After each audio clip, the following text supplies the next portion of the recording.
Hello, imposters. Welcome to the Imposter Syndrome Network podcast. This is the network that everyone belongs to, especially if you think you don't.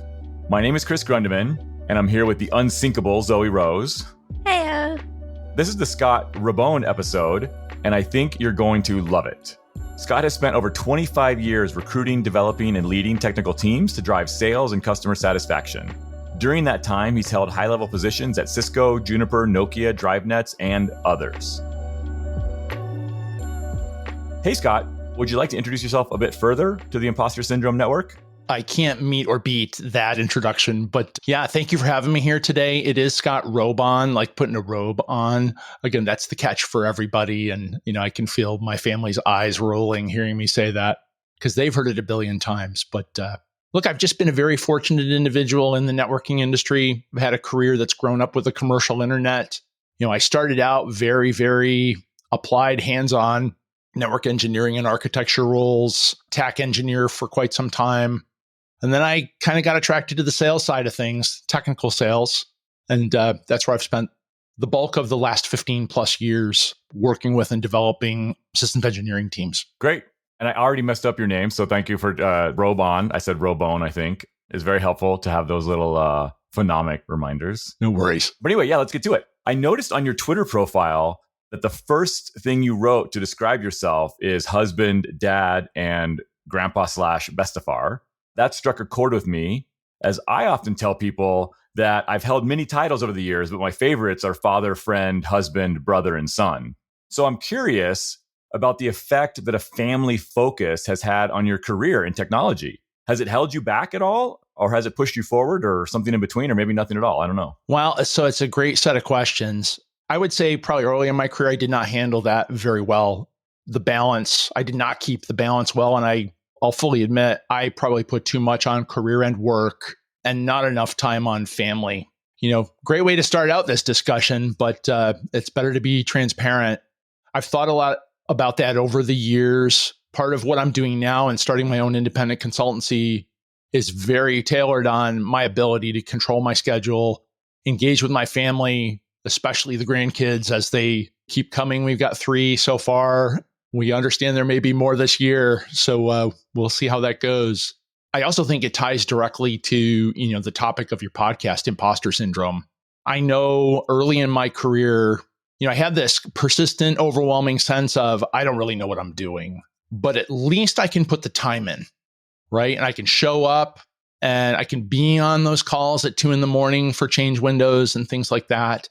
And, on one hand, it is important to do the time to learn the job, right? Those are helpful things, but you really can't do them to the extent that other things in your life suffer, right? So I think, part of that imposter feeling is keeping things like that in check and in balance, especially early in your career, right? No one can know everything. And that was true early in my career 30 plus years ago. I hate to say that, but it's even more true today, right? Can't be afraid to ask people questions, to, go offline and do some homework and things like that. Bestafar is a Norwegian word for grandpa. We kind of stuck with that with some of our kids. So I try to keep those other parts of my heritage in play too. I like the sound of it. It also sounds really cool. So awesome. I think what I'd like to understand, as you've just said, you've had quite a vast career. Why did you actually get into tech in the first place? Was that a conscious decision? If it was, was it because you enjoyed certain areas? If it wasn't, I guess, how did you get here? Yeah. So, early on, I gravitated towards, math and science topics in grade school, in high school. We just started getting computers in the classroom in the early 80s. I had my own TI Sinclair 4A. I forget what that little machine was that I played around with at home. Got to do, stuff on the Radio Shack TRS-80 and an Apple II in high school, writing programs for real-time statistics collection for basketball and things like that. That kind of drove me to, a hard sciences or engineering undergrad degree. And I basically only looked at 2 universities, Clarkson University and RIT, both in upstate New York. Clarkson was too cold. RIT was not so bad. And I ended up in an engineering program at RIT. RIT is one of many schools that have what are called cooperative education programs.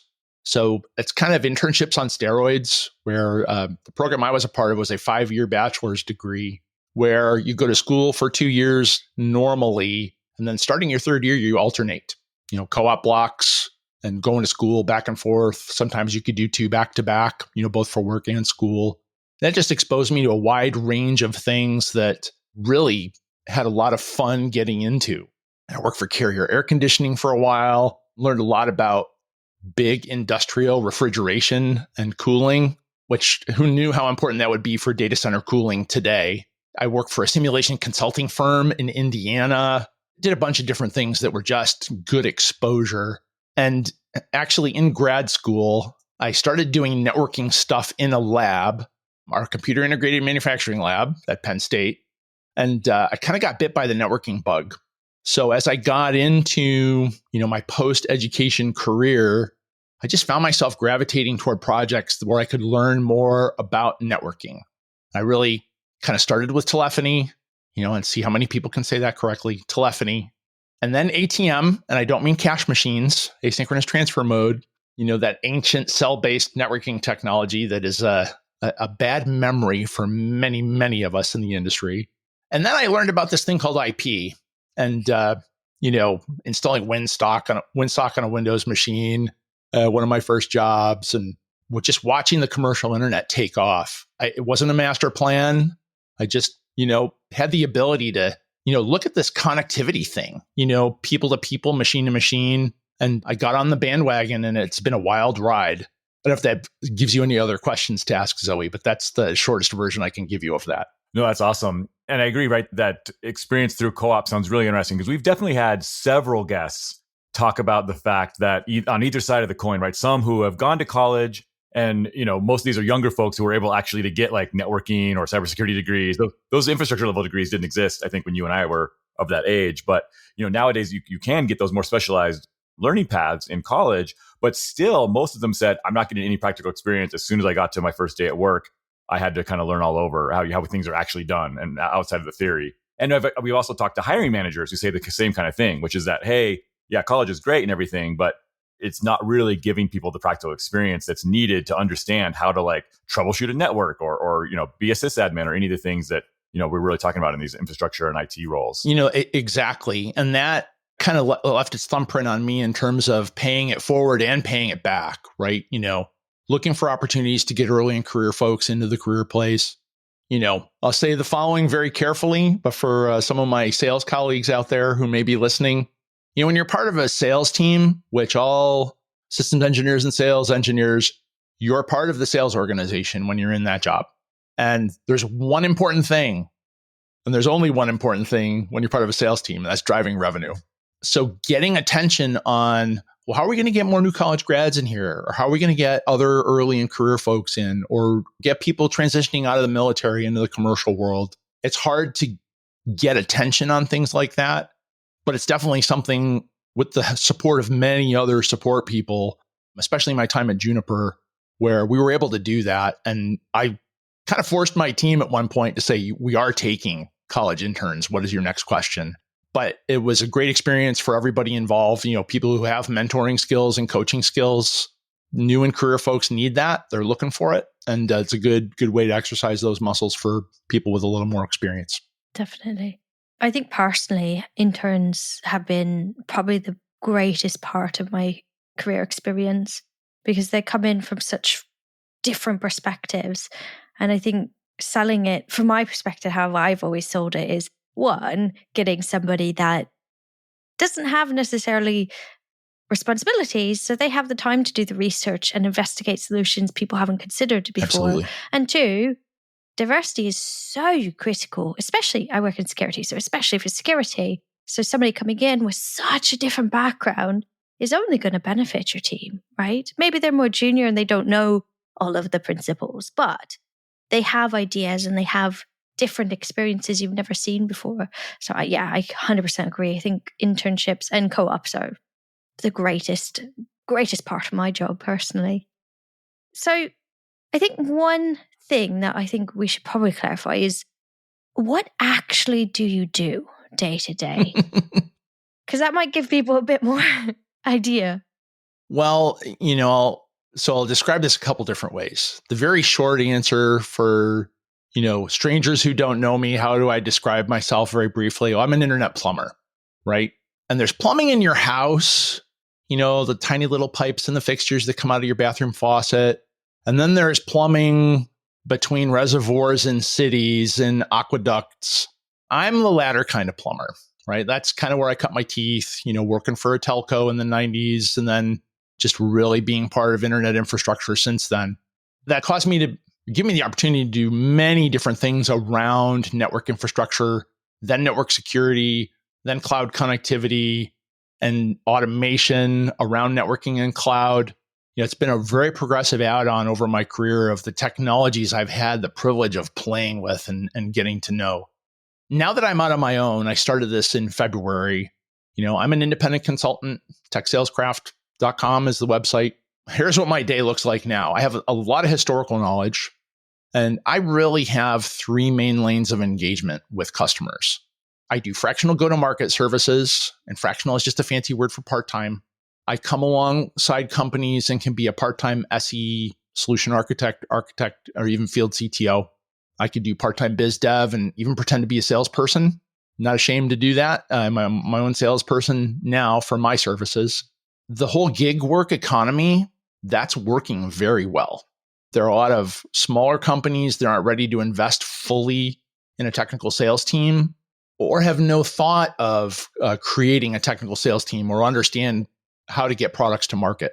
So I get to expose it to a lot of different technologies where I have to kind of learn the tech, understand what user roles and use cases are applicable, turn it into a story that'll be part of a demo that's actually consumable by customers.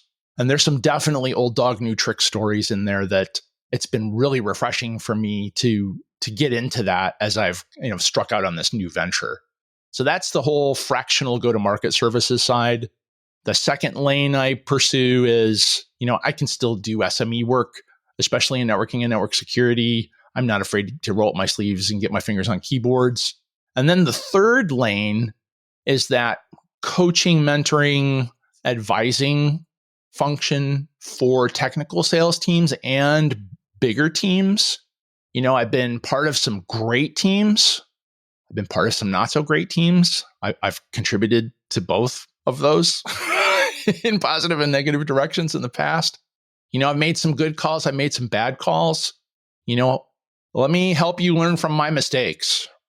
I like the idea of a feature called Mistakes Were Made, coming from at least the Nixon administration in the US, where nobody admits any wrongdoing, but they can say that mistakes were made. I really have a passion for helping teams do that. In particular, for vendors, you really have these silos, right? Teams that tend to operate independently, like sales and even SEs within sales, product management, engineering, marketing, customer success. I much prefer a model called the customer team model that gets everybody on the vendor side working together for the better of the customer. A friend and mentor kind of taught me this years ago. And I think it's a nice holistic approach for just making it easier for customers to deal with their vendors. My day-to-day, I'm, in the morning, I'm writing content. I'm working on deliverables for customers. I'll do some of that while I walk around my neighborhood or around whatever hotel I'm staying at in a given week. I use my mornings to write. That's my best time to actually generate content. I do a lot of, I'll have an idea and I'll sketch, 7 bullet points down in an Evernote note. I'm an Evernote guy. And then I'll come back to it and flesh it out probably 3 or 4 times before it's even close to being ready for publishing. So I'm not on as many calls as I used to be, which is totally awesome. I actually get to think and do stuff now. So that's a little slice of my day, if that makes sense. Yeah, that's excellent. Thanks for the insight there. That's a really good window, I think, into the world. And one of the last things you said that really resonates with me, I remember seeing, I don't know if it was an XKCD or somewhere, somebody, it may have been an XKCD, but there was a comic that said, why shouldn't you be including developers or, technologists in random meetings that they don't need to be in? And it showed like a calendar window, like a kind of like a little like you would see on somebody's calendar, little rectangle of space. And in the middle, there's this like 30-minute meeting for some, crap that probably they don't need to be on. And then there's this period of like 45 minutes before that half hour where they have to wind down the work they're working on and write everything down and save tabs and like make sure everything's ready to start up again. And then there's this 45-minute period after the meeting where they have to wind back up and get back in the headspace and start working on stuff again. And whether you're writing English or another language or programming language or configs on a device, whether it's a server or a switch or a firewall, I mean, any of those things all kind of follow that same pattern, which is, I mean, I look at technology as a very creative pursuit. And so anyway, that resonates with me a lot. I've actually done the same thing in moving to being more entrepreneurial in that I do my very best to only take meetings on Tuesdays and Thursdays. And I reserve Monday, Wednesday, Friday for deep work, big blocks of time where I don't have a stop point, right? I can work until I fall asleep if I need to, which just, not that I always work that much longer, but just not having the stop point lets me kind of really get into the flow and just travel down that path and see something through to completion, which I find amazingly powerful for my own productivity. There is a cost associated with the overhead of context switching, period. You can say that you're a great multitasker, and I won't believe you. You could be very good at rapid serial task accomplishment, but you have to maintain state to move between context, right? And that takes up memory. There's transition time. It's slower for some of us than others, but yeah, you're spot on. On the creativity component of what you just said, I have a great imposter story there. So I have always had the personal opinion that I'm not very creative. And I think there's data to support that. However, I had a team member of mine years ago tell me, Scott, that's not true. You don't write code, but you usually come up with interesting organizational ways to deal with issues. And that was an SE named Nancy. I won't use her last name just in case, but that's like always stuck with me, right? Creativity comes in many different forms, and it's necessary in everything we do here. No question. That's the point. I've also felt like I'm not very creative, but then I've figured out I'm really good at making mistakes and causing problems in creative ways. So I still think that counts. Got to be a form of creativity, right? I mean, everybody's got to be good at something, isn't it? There you go. You've got that one mastered. So by your own admission, right? Not on my observation, just to be clear. I was interested because you mentioned a few really interesting points in your last little ramble before we asked another question. That sounds negative. I don't mean it negatively. All good. It was a ramble. I'll own that. That's okay. I got to be who I am. So exactly. I love rambles. You mentioned one. You had a really good mentor that gave you quite a bit of points and kind of what I assume is they influenced you in your career. So I'm curious, throughout your career, do you feel like you had quite a few mentors, or was it been, you have this one very specific person that you can think of, or maybe there's many? And also, were those situations where you actively searched for somebody to mentor you or inspire you, or was it something that just kind of came around naturally? Yeah, I actually have 4 examples of people who were very effective mentors for me throughout my career. I think a lot about this from a leadership perspective because they're all very different. One was a pure sales leader. One was kind of a technology, mobility luminary. One was a technical sales leader, an SE leader, and one's an entrepreneur. And they all have done things differently, but their leadership models always stuck out to me as, well, there are different ways to get this done. And more often than not, that bringing together your team or your posse or your crew, that's way more important than the technology that you're dealing with. That was a big aha moment for me in my career 10, 15 years ago, where as someone with an engineering heritage, I always gravitated towards the tech and kind of making that the focus point. And it became clear to me, what's more important is bringing the right people around you to, work together as a team and move the ball down the field for you American football fans. There's so much about tech that can be learned, or you can bring in the right people for the bits and bytes.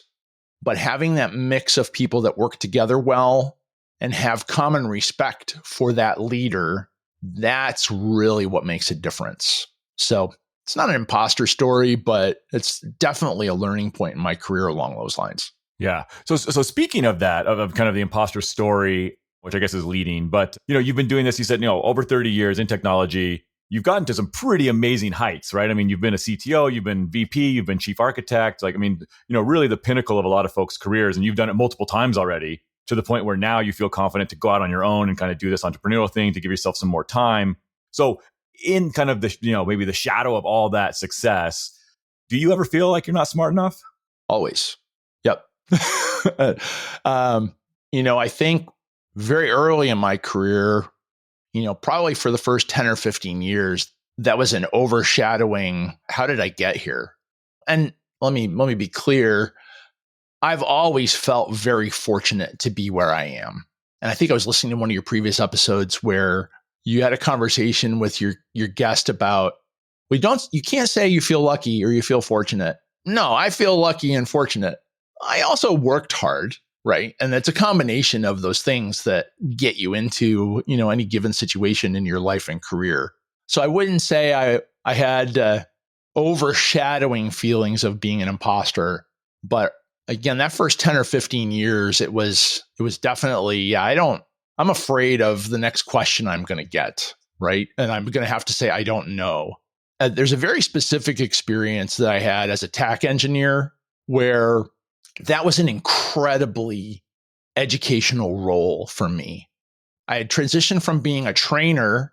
And when you're a trainer, you get to talk about how things are supposed to work. And when you're a TAC engineer, all you get confronted with are things aren't working the way they're supposed to work. This is broken and you need to figure it out. And there was I think if you think back to the early internet culture, there's always people ready to jump on you when you say you don't know, or this person's an idiot, RTFM, go do your homework first. And RTFM, of course, stands for read the fine manual, right? It's not a funny manual. But my first couple of years in my TAC engineer role, I was afraid to send things to the support alias.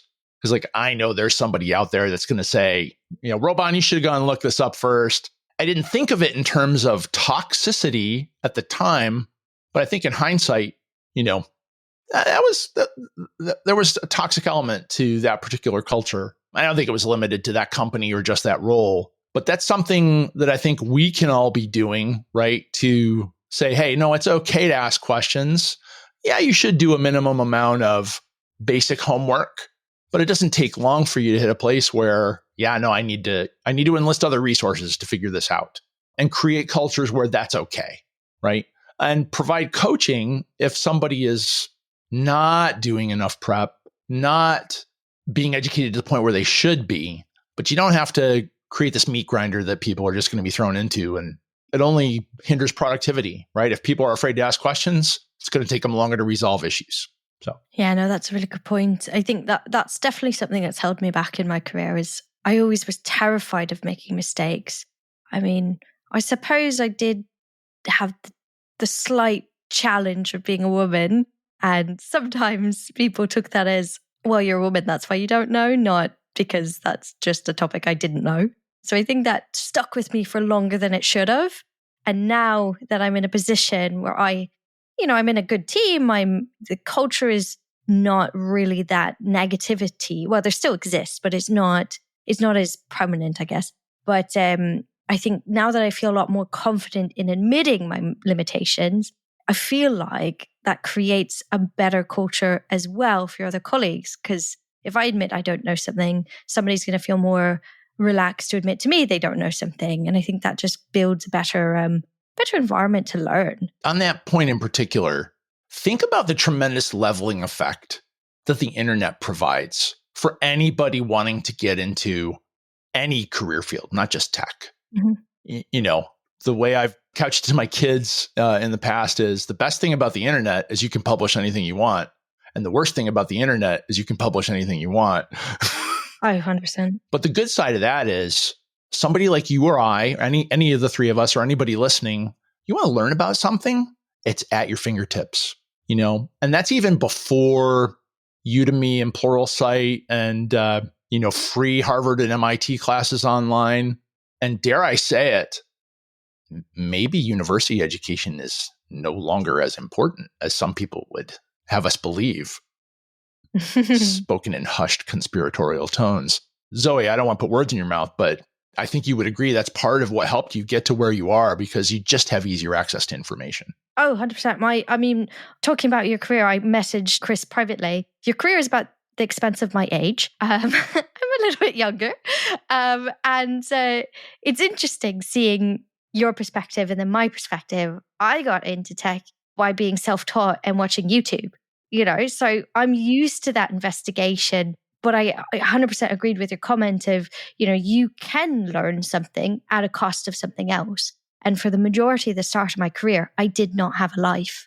It is only recently that I've started to realize I was a workaholic previously. And actually becoming a mum is what allowed me to realize that, because a child does not care if you want to work. And it will actively sabotage that. So it's been interesting.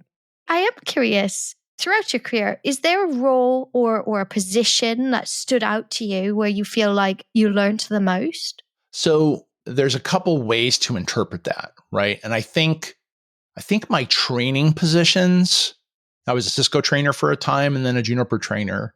By definition, you have to go and understand all the nerd knobs for many different, CLI commands, which I know is dead and nobody uses the CLI anymore, of course.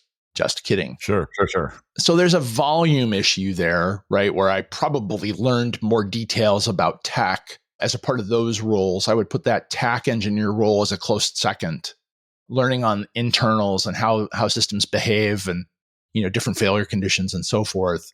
But those organizational and people leadership levels or people leadership lessons, that's been much longer in my uptake and more progressive over my career, but are just as important, if not more important. And I'm a lifelong learner. I have learned in every job I've ever taken, and that's an attractor to me. If I'm not learning in a role, I get bored and I tend to find other things to do. I've now created a job for myself where I can go learn about anything I want, and I'm loving it. And I don't have enough time to just do the tech research that I want to do in some areas that, Chris, you and I have talked about offline on certain things in automation, in multi-cloud networking. Where is the puck going so I can start skating there? Well, for listeners who tune in every week, they will know that this often happens and we are out of time. It actually happens every single week. We run out of time. Scott, do you have any projects we haven't touched on that the Imposter Syndrome Network should know about? We also, just to put it out there, we have your Tech Salescraft website up for your company that you're doing now. Also your Twitter, your LinkedIn, Instagram links. We've got all those. We'll put them in the show notes if folks want to reach out. Is there anything else people should know about you or what you're working on or things you care about? Yeah, just from a tech perspective, I really think there's some interesting things going on with automation and AI and ML tools applied to automation. I'm selfish here because I'm my own consultant now, but I very much would love to help you with anything interesting going on in those and other areas, or even just coaching and mentoring. It's something I really believe in. And I think I do a decent job of it with helping people own their careers, but also understanding how they're part of the bigger picture. I really appreciate the time from you, Zoe and Chris, to be here today. Yeah, and thank you so much for sharing your story with the network. And thank you to all of our listeners for your attention and your support. We have a LinkedIn group for the Imposter Syndrome Network that we'd love for you to join and get or give career advice, mentorship, or just general community support. But before we close out, Scott, I think we all want to know, after such a long and illustrious career in technology, well over 25 years of experience going back to IBM in the 80s, if you could today somehow open up a wormhole that let you slip a note to your younger self, just starting your career, what advice would you give to the younger Scott? Just relax a little bit and have some confidence, will you, Scott? I think it's not a false confidence, or just beating your chest, but it's understanding where you are in the learning process and understanding that it's okay. You have time to learn, and you're going to need to invest, and do it, but you can just take it easy while you learn and while you go through different things. That's definitely okay. That's a message I think folks need to hear. I love that. Yeah, taking your time, and also that actual confidence is the most powerful thing you can have, I think, almost better than anything else. If it's real, true confidence based on experience and knowledge. And yeah. Exactly. Awesome. Well, thanks again. And we will be back next week.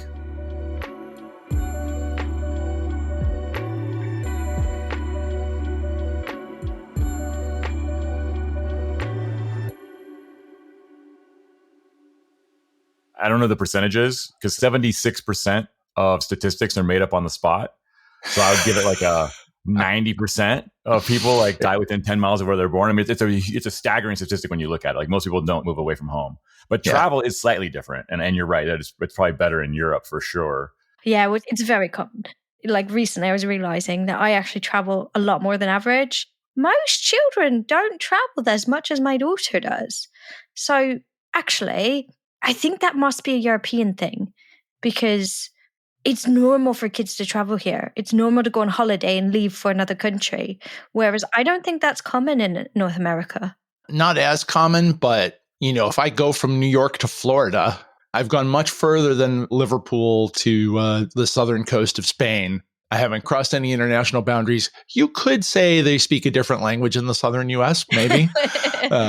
But that is a valid point.